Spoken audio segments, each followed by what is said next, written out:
What's going on, good people? Cherokee County. Big Matt Diamondine in the house. Had some technical difficulties trying to get everything to load up on the page, and it just would not work. So here we are now, and I appreciate you guys tuning in with us tonight. We'll get right into it. We're going to cover some local basketball, and we're going to cover some SEC basketball. Dean's got broke down for us. Talk a little bit about Mac Jones, and of course Gus. He's going to be at University of Central Florida. Yeah, that was interesting. Carson Wentz trade. We'll discuss that a little bit, see if Jalen is ready for the role. And we're going to mention Rome Braves and Atlanta Braves, their schedule. They'll be getting kicked off. So that'll wrap that up for the intro. And how you doing, man? Man, I'm aggravated. Oh, over this? Yeah. Well, how long? Let's see how late we were. 13 minutes. Yeah. Sorry about that, guys.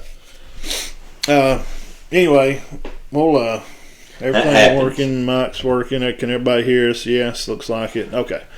All right, I guess we're going to start off with our local stuff. Local high school. All right, some local basketball. Well, first of all, let's start off with what we did the other night. We went over to North Sand Mountain and caught the guys over at Spring Garden. We got some pictures up there. Yeah, 87-76. Man, that was a good one, wasn't it? It was a good game.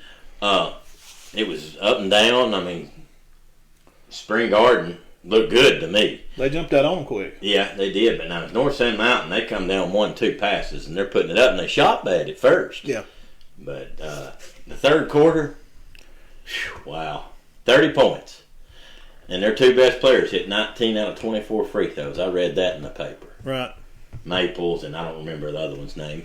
But they scored 62 points between them. We had, let's see, I had some pictures. Well, let's see. So we went to a game where three guys scored 30 points. Yeah. Weston scored 30. He had a good game. He had a good night.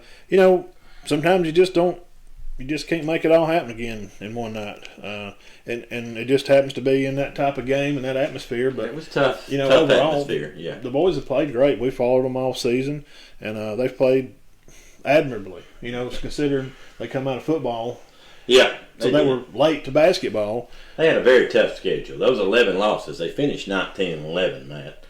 And 4 of those losses was to Sandrock, who's still in the Elite Eight. We'll say I think they lost to Buckhorn and Plainview, and of course they lost to North Sand Mountain. We'll mention the names.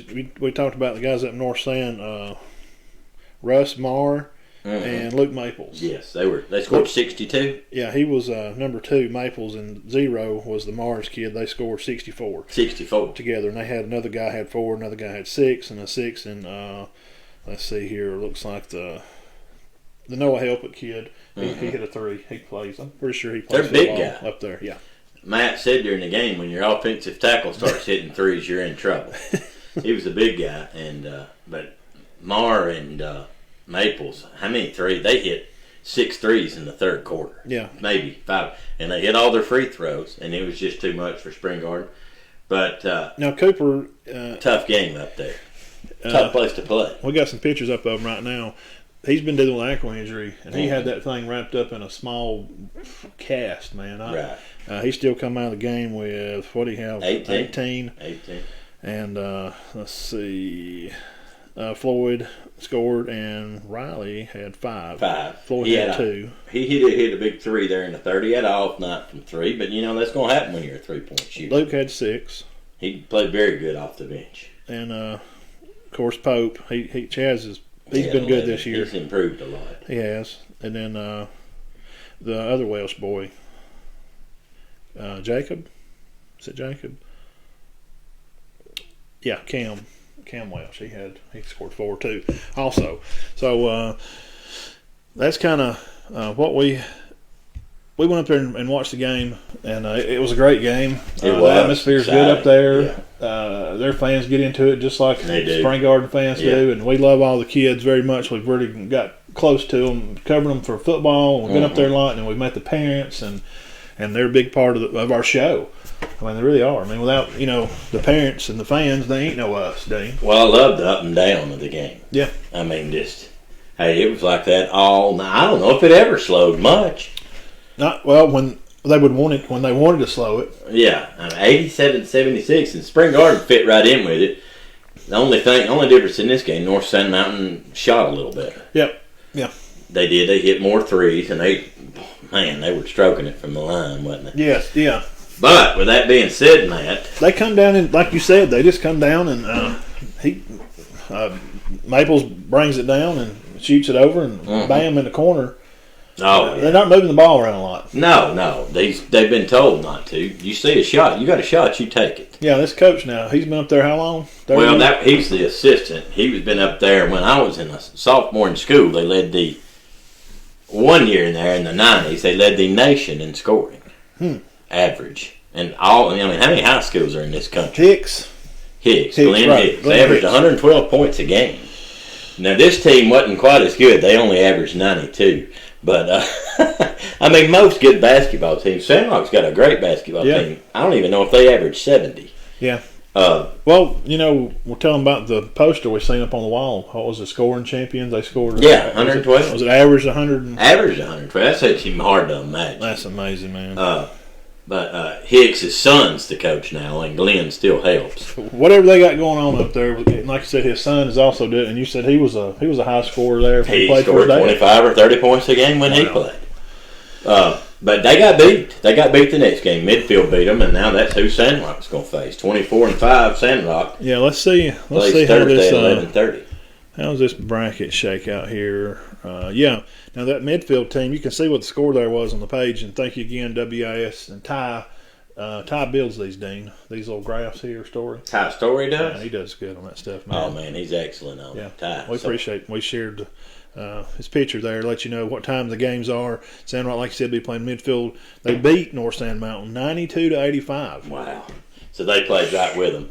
It was still that same up and down type of game. Sandrock took care of business up there at. I think somebody held the ball. 49-33.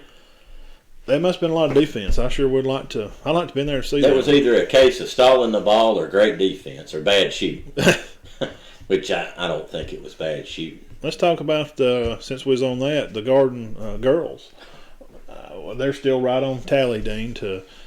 They come up there and they played Fort Carson, or it's just another game for them. Altamont. Oh, okay. I don't know. They beat them very badly. Yeah. 69-35. Right. Pisgah had won to move on, so the girls will play Pisgah the 25th at 9 a.m. And we don't. That's a great matchup. Pisgah's won the state, so. Yeah, we don't usually like to pick. We don't usually like to pick scores. I'm gonna have to pick against Pisgah. I'm sorry. I am too. We just.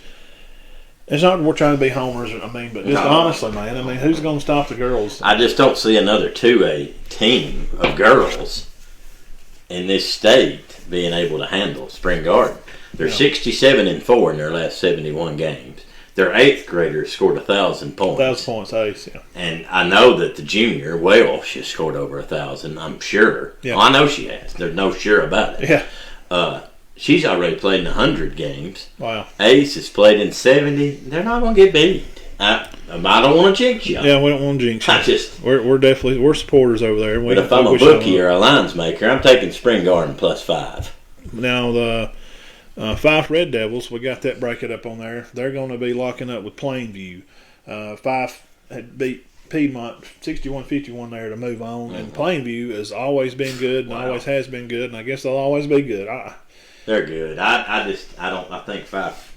Mate, they held Sachs to 33. Plainview. 33 points in a varsity basketball game. And I don't mean that in a bad way. I just think Fife's done. I think Plainview will move on to the Final Four. They've just done it. So, and no knock against Fife. They're a winning culture up there. Oh, yeah. From what Coach Benefield's done up there, he's the Mount Rushmore guy. Most definitely the best top coach in Alabama and the best North Alabama, one of the top guys. And it's kind of cliche. We're not talking about them playing football. Oh, I know. Basketball. Yeah, and they're competitive right there, guys. They're in there. They're winning these games. And Brady, he's already signed to go. Oh, Dalton. Brody's going to UAB. Bo Starkey's watching. What do you think, Bo? Five's going to upset Plainview. I'm picking against them. I'm sorry. Yeah. What do you think, Bo? Yeah, it's just hard. It's like the Spring Garden girls. How you gonna go? I mean, they won so much. Well, I mean, Plainview's been here. I know they've won 2 state championships. I don't know how far they went last year. Last year was crazy. Yeah, you got to admit that, and it just ended right before the COVID hit. So yeah. I don't know who won what. I couldn't tell you. If anybody knows, please tell me. But I know they won 2 in a row. And Robbie Coker does a great job out there. Absolutely. Yeah. Well, I tell you, I work with his wife. Oh, that's right. Yeah. Yeah, she's a Crossville. And, they were just getting things started then, and they were like 500. But, it takes time. It's a good problem to have. That's what people... It's a good problem to have. Yeah, they were finished. They were just average then, but it takes time to build a program, and I believe he's done it. Absolutely, yeah. And we wish Red Devils luck. I mean, we're always pulling for them. Yeah, I mean, we've always been welcomed up there to come in and help cover stuff. And the Garden Girls, Sand Rock Boys, they're going to be going on, and it's going to be a good atmosphere. I'm going to try. I got some vacation days coming, Dean, so I'm going to try to sneak in there. And I've talked to Coach, and I'm trying to see, because it's different. This COVID. If it wasn't for COVID, it wouldn't be a big deal. So I'm trying to see how I can be allowed to come in down there in Jackson and cover the team. So I'll know more about that, guys, Monday evening, I guess. So I'm going to be off. I work Monday, Tuesday, and I'll be off the rest of the week.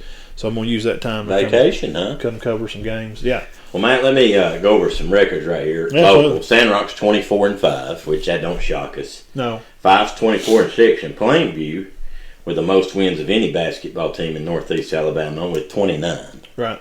And I did see where Pinson Valley, but I don't think that Kool-Aid play got upset by Scottsboro. Yes, I did see that. Alexandria, the Valley Cubs now, Reggie, both. Are they still in it? Yeah. Okay. He had a big spiel. They'd cover for Joe show down there for Bo. And they had a video on there of the kid hitting the game-winning shot. Did you see that? And I got to share it. Oh, yeah, yes, I did see that. I love that. And Reggie said, shout out to Reggie and Average Joe. Reggie said he felt like something was going to happen. It's one of those, like, this is going to be big. Their season was over. And, you get this shot, man, on camera and be able to share those moments with the kids. And I know the kids love that stuff. I don't know about now, but back in the 80s and 90s, they said that was the hardest place in the world to play. Really? Was Alexandria. Said he turned the heat up real high. Really? And it was just, I don't know. I never played there. So obviously, Cedar Bluff never played. I've never been to a game there. It's a beautiful court. But they said it was rough. I mean, Bo can speak on that. It's in the atmosphere down there. It's basketball. I mean, they love what they're doing down there. And they got a great team, and they're going to move on and play. I think they play Thursday evening. They've done well in sports. Is that right, Bo? He could correct me on that. Bo's not answering it. He must have made him mad with that Plainview. Plainview pick. No. It's hard to pick against a team 29-5 that's won 2 state championships. I know. Yeah, he knows. He's been out there and interviewed coach out there. I watched that one back some months ago. Mm-hmm. It's just it's the culture, that basketball thing that he has out there, and you can tell in the way he talks and how he works practice and stuff. And Bo was interviewing him, and it's the real deal out there playing. Oh yeah. Guy